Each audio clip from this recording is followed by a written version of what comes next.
Chris, face of Iron Gang, H2G Fit Coach, and if you're not following me on Instagram, please follow me at Iron_Gang, lowercase I, RON_GANG.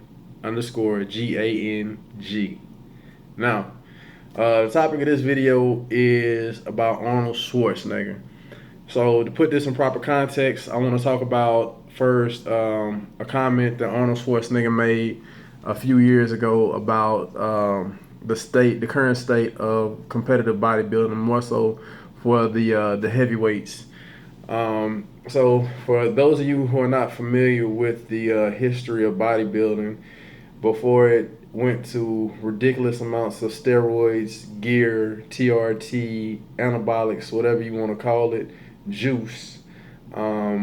These guys were getting up to a max size of about 230, maybe 240, 250 at the heaviest, but they were only getting up to about 240, 250 in size of lean muscle mass before they stepped on stage, and that's at 5% body fat. So that was Arnold Schwarzenegger's day all the way up until the 80s. Around about the early 90s, that's when you start seeing guys like Dorian step on stage, which really changed the face of the bodybuilding community. And that's when you start seeing guys that were 300 plus pounds stepping on stage at 5% body fat and competing. The problem with that is everybody knows that at that point, these guys are using drugs. They're using anabolics. Also, they're using that in combination with HGH, human growth hormone. That's allowing their body to recover and their muscle to repair faster than normal. And so it allows them to grow more muscle mass. The problem that Arnold had with this is, one, the 300-pound physique on stage is just ridiculously out of control big. Like, it's freakishly big. It's circus freakishly big. Two, guys who get that big, when you look at their stomach, their core, they don't traditionally have the V taper that you see a lot of guys do. Phil Heath has it with that size. It's crazy that he can accomplish that with that size. Dexter Jackson has it. I don't think he quite hit 300, but he's playing with the big boys, and he's placed in top 3 in the past, even when he was going up with Jay Cutler, who definitely hit 300 in muscle mass. But a lot of them, they have the cuts, they have the separation in the core, in the abs, but the problem with that is their stomachs just look a bit bloated.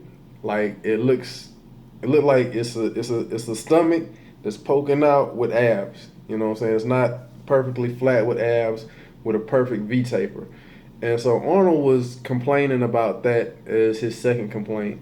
And 3, it just didn't look, in his opinion, aesthetically pleasing to the eye. Now, when I say aesthetically pleasing, I mean that in the early days of bodybuilding competition, the judges pretty much judged you not off of size, like a lot of people feel like today's Olympia and IFBB judges are basing their judgment on. They base you off of more so aesthetics and size. So if you were able to put on upwards to 250 pounds of lean mass, and your delt over here look the same as your delt over here in size, shape, and proportion, then you were considered more aesthetically pleasing to the eye. Now, there are some of these guys who are stepping on stage at 300 plus pounds who have the aesthetics, like Phil Heath. I think he has the best aesthetics, and I think that's why he wins. Dexter Jackson has really good aesthetics, and I think he could have given Phil Heath a run for his money. Kai Green, he has good aesthetics, but I like Kai Green as a person more than I like Phil Heath as a person. But in terms of who has it, I think it's obvious Phil definitely crushes Kai on stage when it comes to size and aesthetics with size. Sean Roden definitely, I believe, has really good genetic aesthetics, but it's nowhere near what it looked like in Arnold Schwarzenegger's day. Now, my opinion about his comments from a few years ago. If you've ever read Arnold Schwarzenegger's Modern Guide to Bodybuilding, he gives you a little bit of his backstory from when he first started trying to be a bodybuilder in Austria. And when, he got 19 and he was this European phenom, and when he came over to America and stepping on stage, and his whole thing was the same thing that most competitive bodybuilders, not just competitive but non-competitive bodybuilders, major goal is to get bigger and be aesthetic. And when you really think about what these 300 plus pound bodybuilders of today are doing, that's really what they're trying to accomplish. They're trying to get bigger and be more aesthetic. Now, it's only a few of them that can accomplish that aesthetic look at that size. However, Dorian Yates, Phil Heath, Ronnie Coleman to a degree. I like Jay Cutler, but I wasn't really sold on him. I think he robbed Dexter Jackson of a few Olympias. I think Dexter Jackson, he was just massive, and that's why he beat Dexter Jackson. But I think Dexter Jackson was more aesthetic than Jay. And there's no knock at Jay. I met Jay at the LA Fit Expo, and he's a very humble guy, very nice guy. That's just my opinion, of him and Dexter Jackson in competition. But it made me wonder, because Arnold competed in an era where I don't want to say that they didn't have drugs that they had in the 90s available to Arnold back in the 70s and 80s and the rest of the competitors, but they didn't know just how far anabolics and human growth hormone or whatever could or would take them. It's like in bodybuilding and fitness, every few years, somebody has figured something out scientifically that can take you to the next level. Everybody's trying to figure out how to get gains and mass without having to do so much for them. And it makes me wonder if Arnold were competing in today's era of bodybuilding with his known driven desire for competition and winning and wanting to be the best and wanting to be competitive, would he be just as against the massive guys that are competing today, or would he himself be doing just as much gear and drugs as these 300 plus pound competitors are doing? And would he himself step on stage in today's era weighing 300 plus pounds trying to achieve that aesthetic look and 3 to 5% body fat? And I feel like Arnold, not that I'm knocking it, I think he has a legitimate argument. Me personally, I prefer the classic physique look of the guys who stepped on stage 230, 240, 250 pounds. I think 300 pounds is ridiculous. I think it's unhealthy. 300 pounds of muscle is damn near the same as putting on 300 pounds of fat. It's hard on your body. It's hard for your body to get blood flow all the way through where you need blood to be going to, because you just got so much weight. So it doesn't matter if it's fat or muscle, it's just so much weight that you have to support.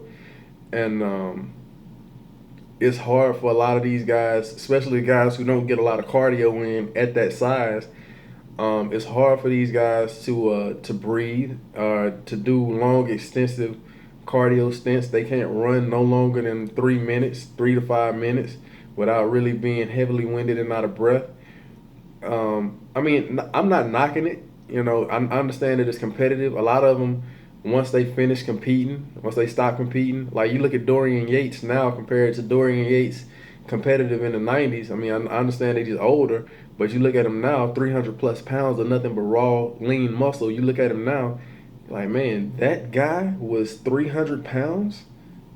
You know, he looks about my size now. You know, probably bigger than me. You know what I'm saying? He still is Dorian Yates. Did I say Frank Zane is Dorian Yates? If I said Frank Zane, I apologize. I meant to say Dorian Yates. But yeah, it really makes me question whether Arnold would have that same opinion, or would he be so competitive driven that he himself would actually strive and try to achieve that massive size and aesthetic look, like your Ronnie Coleman's, like your Jay Cutler's, like your Dorian Yates, like your Sean Rodens, like your big Ramy, which is the biggest of competitive bodybuilders. So, that's just my opinion. I just kind of wanted to talk about that and share that with you guys. If you guys follow bodybuilding, if you follow the history of bodybuilding, you know, I'm curious what you guys' take on this is, if you have an opinion or a take. And let's mix it up, man. Let's start a discussion. There's so much drama going on in YouTube fitness and bodybuilding and gyms and training, you know. And shout out to Mike Rashid. I'm a innocent until proven guilty type of guy. I think Mike Rashid is a very sincere person. I said it on my last video that, you know, it's a shame that these guys are going through what they're going through with Iron Addicts, because I'm really sold and bought into C.T. Fletcher and Mike Rashid. But, you know, I mean, I don't support illegal use of anabolics. I mean, I'm not against, you know, supplementation, but I'm a non-competitive guy myself. I don't see what the point is in using it, especially if you're a non-competitive person. So, but you know, I really think Mike Rashid is innocent until proven guilty. If there's undeniable proof that he's guilty, then obviously it is what it is. But I believe he might. Until they get some. I mean, you were just running the gym, bro. Just so happened to be the company was in the same building as the gym, you know. So y'all keep Mike and CT and that whole gang in your prayers if you're a faith-based person. Again, let's mix it up. Let's get a discussion going on Arnold Schwarzenegger and whether or not, you know, he would be just as adamantly against where bodybuilding has gone today if he had to compete in today's era, or would he just be that 230-pound guy complaining, you know, in today's era, saying this is BS, you know, we need to bring more focal point back to the classic physique like he is now for his era. If you like this video, hit like, comment, please subscribe, and share this video with your friends or anybody that's interested that kind of want to mix it up. Yeah, so until next time, Iron Gang for life. Iron Gang out.